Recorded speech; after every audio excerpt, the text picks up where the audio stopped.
assalamu alaikum. Hare mi wuri kem fop lalandi stay do jam Allah taw hare do jam jama mi wola na mamadi dumbuya o anda o jam fike parole makko o anda o jam fike peuple de Guinée ɓaytum ɓe wi'i ɓe jangata hay ko feƴƴi ko ɓe ndara ko woni kon arde ɓe décidi kamɓe ɓe luttay ko laamu on yire guite moɗon nden ko woni yeeso ittay kumpa ɗum suti konko feƴƴude ɗo suti konko wadde ka leydi meɗen fi noon yon hoolo fi yon faamo andon wi ha honto ɓeɗo jamfa maɓɓe kanko ɓe heɓɓi kan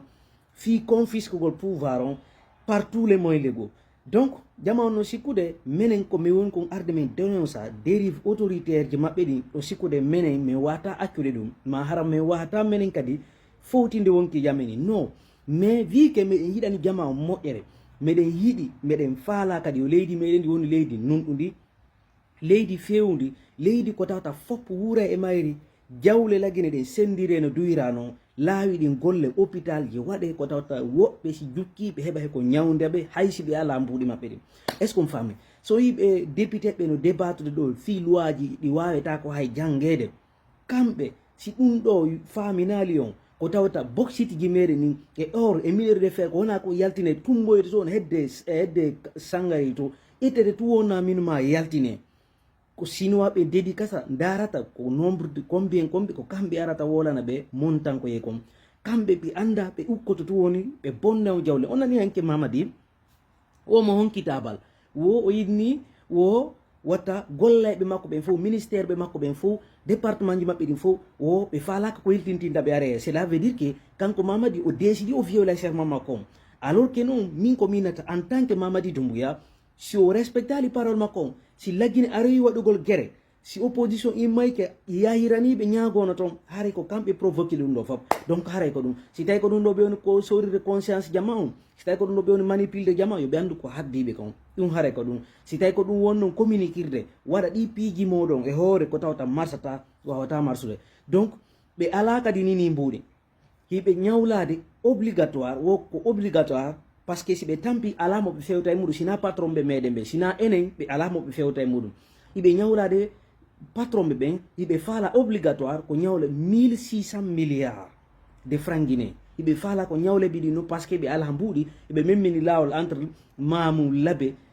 on yi seeɗa ɗi ɓeɗo ɗon andi déjà si tawi ko marnoɓe mbuuɗi si tawi ko gaynanoɓe ɓe hajjatanoy koko goɗɗo wolata mais vi que ɓe anda kono laamu gerdirte ɓe anda kono laamu naɗirte o anda kanko Mamadi Doumbouya lagine few est ce qu'on famille donc o ndaaru bawuri o ndaaru gawal o ndaaru heritiɓen o ɓattiniɓe e makko fiyo andu ko honno gerdirta alors que noon ɓeɗo fof ko dammini ɓe ƴetti hoore maɓɓe ɓe waɗi hoore maɓɓe koɓe duwaka donc on yiyay ɓe ɓurtinta toon ɓe ɓurtintaka jananiri ɗum haray ko ɗum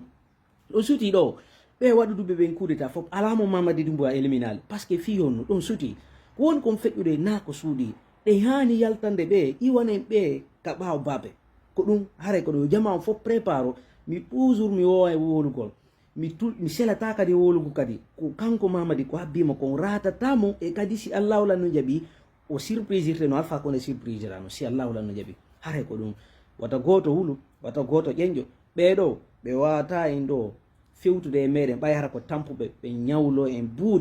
buuɗi ɗi yoɓe takki à travers noon ɗi mbuuɗi ko tawata ɓe addiɗo mi anda combien de millions de dollars ɓe jaɓali wanni ko trésorier public donc ka caisse public mais ɓe fewtude kadi fayi e population ɓe landoɓe kadi ñamade obligatoire enen si yeytama e darnodi leydi on sikkude ko fiyamen wona fiyamen nde minen meɗen ka jananir meɗen on vit bien meɗen doguinel ngal min faala min waloto e galle meɗen min faala min yahay komin faala kono wonɓe ɓen ka peeyi seɗa ɗi ɓay laggine ko fof hawti laggine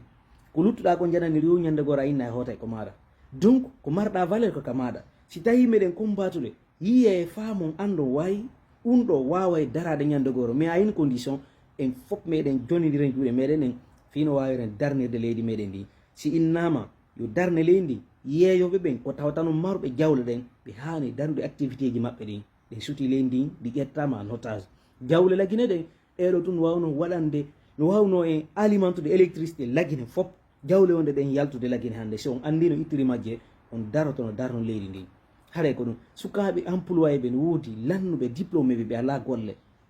jannguɓe ɓe ala golle hara ko taximétre ɓe dogi ɓe obligé ɓe kadi ƴettugol permis ji ɗi 800 000 franc guiné ɗa ronki ko ñaama ida mari ɓiɓɓe ida mari ɓengure a yiɓa joddi suudu ko sattila guine kono hakri ɓe yeytoma kadi permis obligatoire si ɓe nanguima ɓawa permis kamɓe ɓe respecta loi kamɓe koye loi o rewoyoro woɓɓe mais rewata hoore maɓɓe ɓeɗon no hawtide o constitution mo ɓe jooɗoɓe windi ko kamɓe tun jooɗi windi o ɓeɗon wawi hawtidede goɗɗum jama détrompé bo acce waɗgol piiji gonto commenceta à très bientôt fode à image yallah